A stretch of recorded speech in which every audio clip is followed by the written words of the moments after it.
C'est encore possible, la grâce est disponible, et même quand c'est pénible, rien n'est impossible. Il y a de l'espoir en ceux qui croient au nom de Jésus-Christ.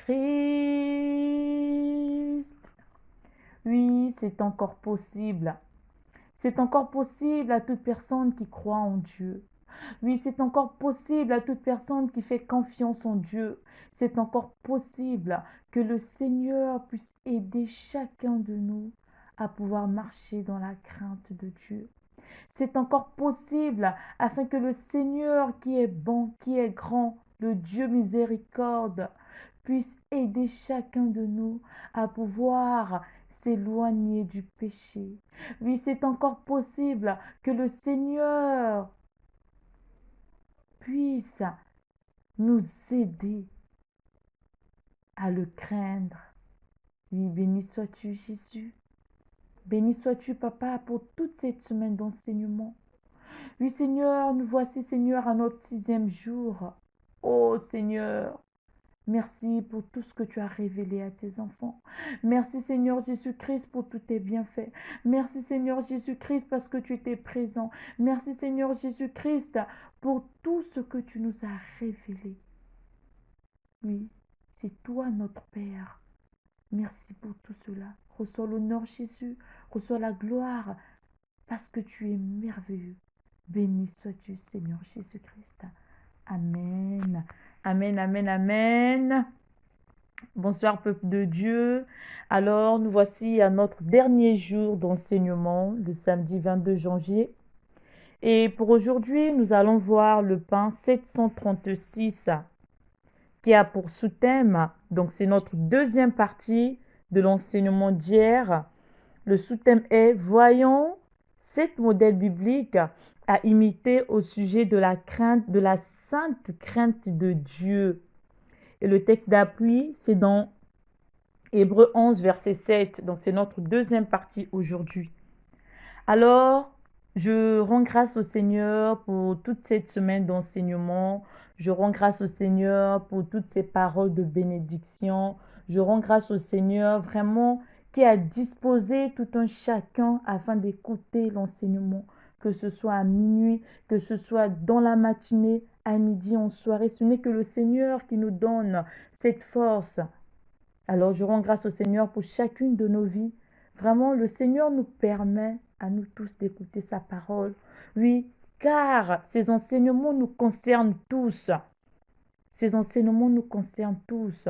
Je rends grâce au Seigneur pour cela. Je remercie le Seigneur parce qu'il a voulu vraiment que durant cette semaine que je puisse intervenir. Ce n'est que par sa grâce. Oui, je rends grâce au Seigneur pour cela et je remercie aussi notre berger Makaé. Je me souviens, le berger disait que nous sommes tous ici dans cette famille. Nous ne sommes pas seulement là pour écouter, recevoir les enseignements chaque jour, mais chacun doit écouter, chacun doit recevoir, afin que nous puissions aussi à notre tour parler de Dieu.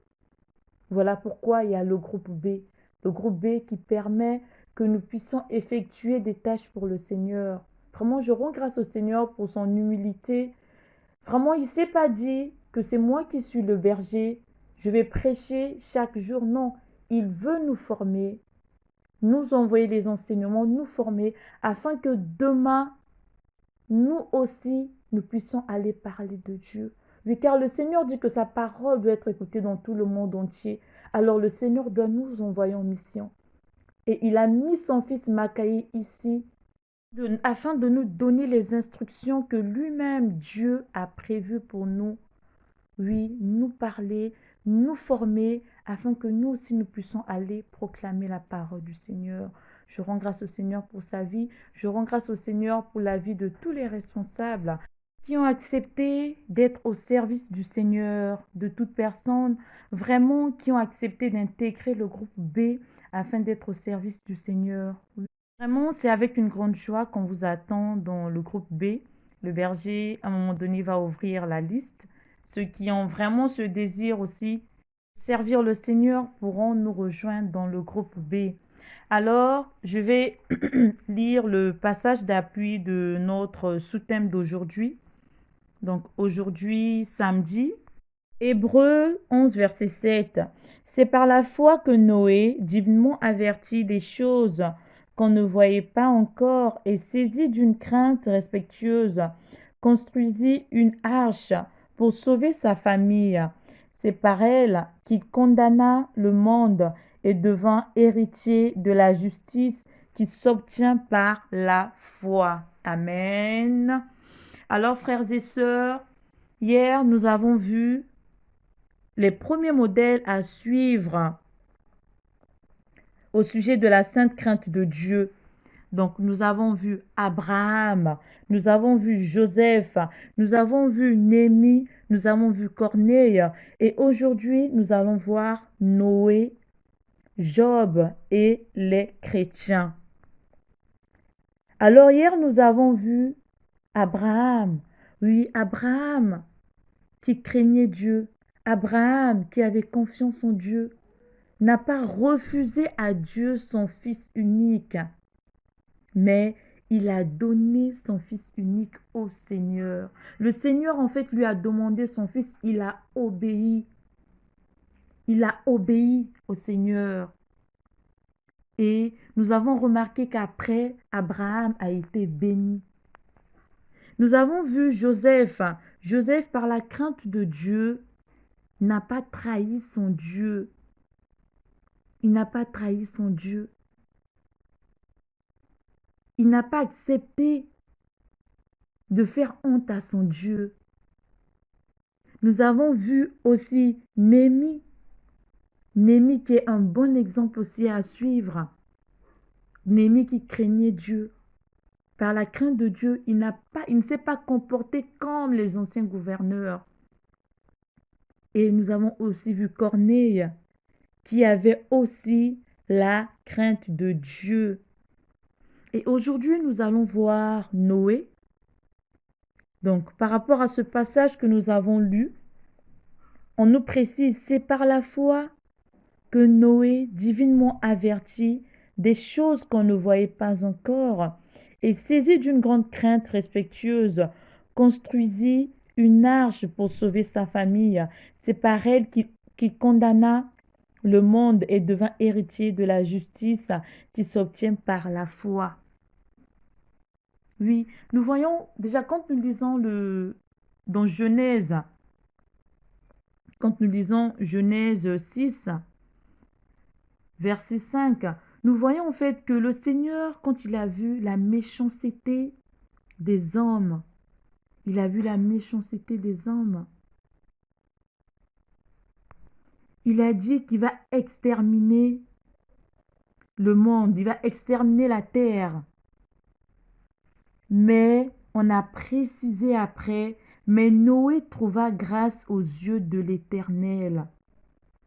Pourquoi? Parce que Noé craignait Dieu. Noé craignait Dieu. Donc là, nous voyons que Noé marchait dans la crainte de Dieu aussi.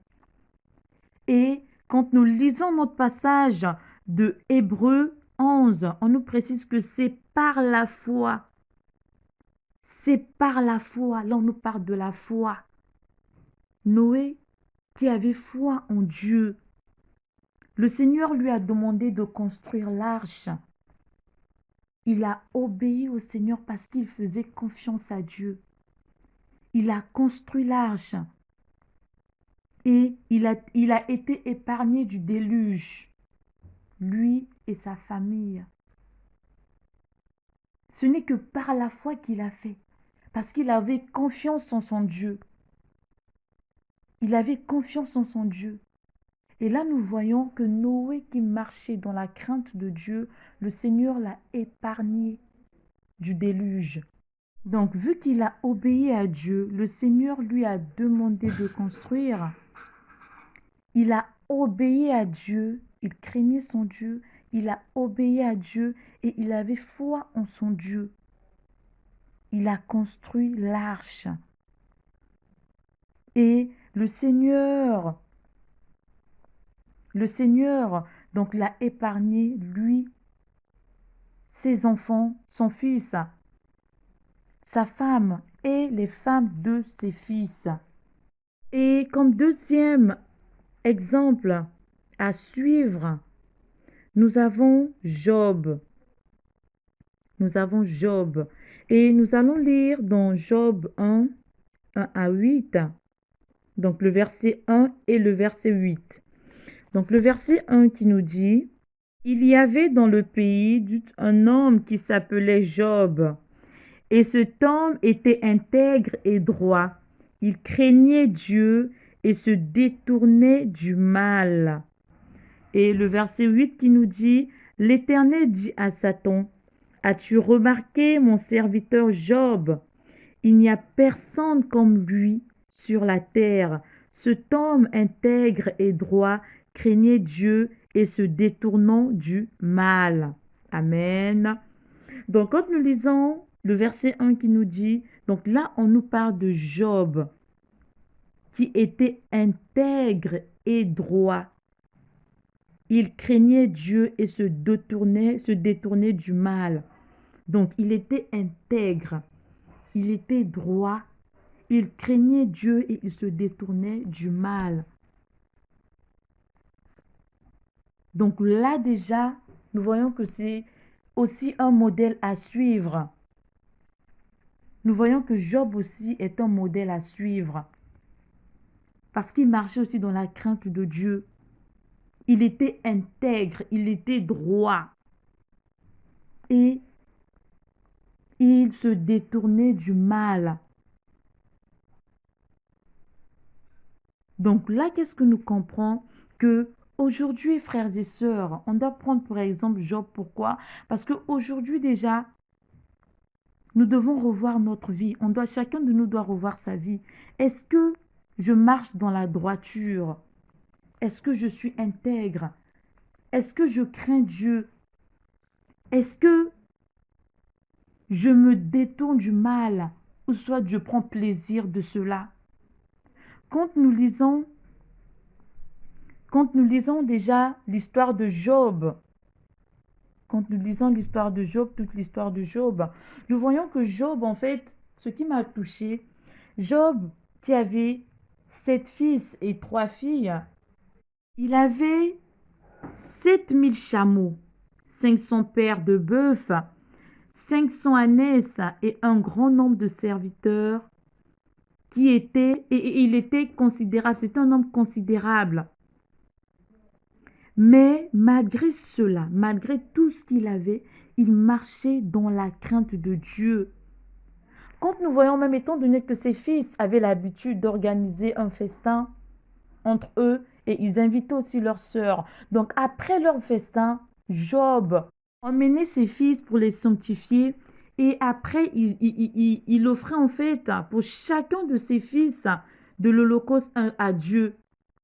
Donc, c'est une manière pour lui. Il se disait que peut-être que mes fils, pendant la fête, ils ont peut-être offensé Dieu, ils ont peut-être péché. Donc, il partait pour les sanctifier et offrir pour chacun d'eux un holocauste. Donc, il craignait en fait que peut-être que mes enfants ont fait mal au cœur de Dieu. Est-ce que nous, aujourd'hui, on se dit, est-ce que personnellement, on se dit, est-ce que par rapport à ma vie, par rapport à mon comportement, est-ce que je fais mal au cœur de mon Dieu? Est-ce que je fais mal à mon Dieu? Est-ce que on se soucie même de nos enfants quand tu essaies de voir tes enfants? Est-ce que tu orientes les enfants vers la crainte de Dieu? Est-ce que tu te dis, Seigneur, regarde mes enfants, tu pries même pour tes enfants? Seigneur, je veux qu'ils marchent dans ta crainte. Est-ce que mes enfants craignent Dieu? Tu pries pour tes enfants. Job venait demander, c'est une manière de demander pardon au Seigneur. Peut-être que pendant leur fête, ils ont peut-être offensé Dieu. Donc là, nous voyons aussi l'amour que Job avait pour Dieu. Il ne voulait même pas que ses enfants puissent aussi offenser Dieu. Il ne voulait même pas.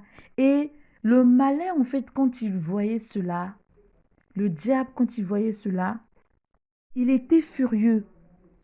Je peux le dire. Et il dit au Seigneur, donc cela revient à dire en fait, quand nous marchons dans la crainte de Dieu, le malin, il est là, il tourne, il regarde ta marche avec le Seigneur.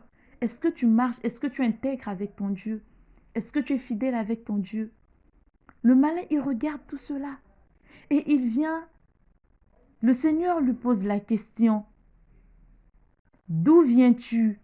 Et Satan répondit à l'Éternel, de parcourir la terre et de m'y promener. Donc, il se promène, il est en train de regarder. Et Dieu, l'Éternel, était tellement fier de son fils qui marchait dans la crainte de Dieu, qui dit dans le verset 8, l'Éternel dit, as-tu remarqué mon serviteur Job? Il n'y a personne comme lui sur la terre. C'est un homme intègre et droit, craignant Dieu et se détournant du mal. Le Seigneur était fier de son fils. Donc là, nous voyons aussi que Job est un exemple à suivre. Et quand nous allons marcher comme Job, le Seigneur aussi sera fier de nous. Le Seigneur sera fier de nous. Et quand le Seigneur a dit cela à Satan, Satan lui a dit qu'il est... En fait, il te craint parce que tu le protèges. Tu protèges sa maison, tout ce qu'il fait prospère. Parce que tu as béni ses mains.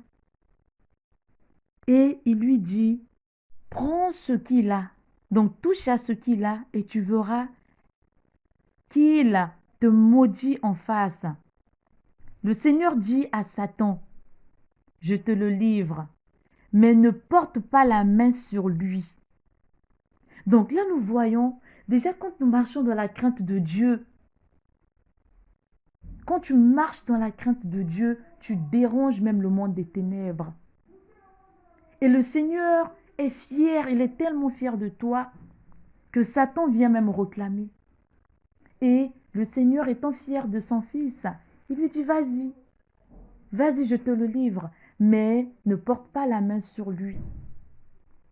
Donc le Seigneur, parfois, il permet que certaines choses puissent nous arriver pour voir aussi notre degré de foi, pour voir si tu as confiance en lui. Donc là, on nous montre donc comment il faut marcher dans la sainte crainte de Dieu, c'est en ayant aussi la foi en Dieu. Malgré tout, tu as la foi en Dieu. Et là, quand nous continuons, nous allons remarquer que vraiment, il va perdre ses enfants, il va perdre tous ses biens, mais malgré cela, il ne va pas perdre sa foi en Dieu. Job ne va pas perdre sa foi en Dieu, malgré tout ce qui va l'arriver. Malgré tout ce qui va l'arriver, il va même préciser, je suis sorti nu du sein de ma mère, et nu je retournerai dans le sein de la terre. L'Éternel a donné et l'Éternel a ôté. Que le nom de l'Éternel soit béni. Waouh! Donc il sait que rien ne l'appartient, tout appartient à Dieu. L'Éternel qui lui a donné et il a repris. Il a glorifié Dieu pour tout cela. Et on précise dans le verset 22, en tout cela, Job ne pécha point et n'attribua rien d'injuste à Dieu. Donc ce qui veut dire que quand tu marches dans la crainte de Dieu, peu importe ce qui va t'arriver, tu demeures ferme. Peu importe les secousses, peu importe tout ce qui va t'arriver, demeure dans la confiance en ton Dieu. Dans la confiance en ton Dieu. Et le troisième modèle à suivre, ce sont les chrétiens. Donc nous allons lire dans Acte 9, verset 31 qui nous dit, l'Église était en paix dans toute la Judée, la Galilée et la Samarie, s'édifiant et marchant dans la crainte du Seigneur, et elle s'accroissait par l'assistance du Saint-Esprit. Elle s'accroissait par l'assistance du Saint-Esprit. Donc là, nous voyons, on nous précise que l'Église était en paix. Donc l'Église était en paix, s'édifiant et marchant dans la crainte du Seigneur. Et elle s'accroissait par l'assistance du Saint-Esprit. Nous voyons Nous voyons à travers cela que quand l'Église marche dans la crainte de Dieu, cela produit l'accroissement spirituel, l'assistance du Saint-Esprit et la paix. Donc nous tous ici dans cette famille, si nous marchons comme Abraham, si nous marchons comme Joseph, si nous marchons comme Néhémie, si nous marchons comme Noé, si nous marchons comme Corneille, si nous marchons comme Job, si nous marchons dans la crainte de Dieu, malgré toute tentation, on ne cède pas. Malgré toute tentation, on ne cède pas. En ayant confiance en Dieu, en abandonnant le péché, en s'éloignant du péché, en se détournant du mal. Donc quand nous marchons cela, il y a l'accroissement spirituel. Il y a l'accroissement spirituel.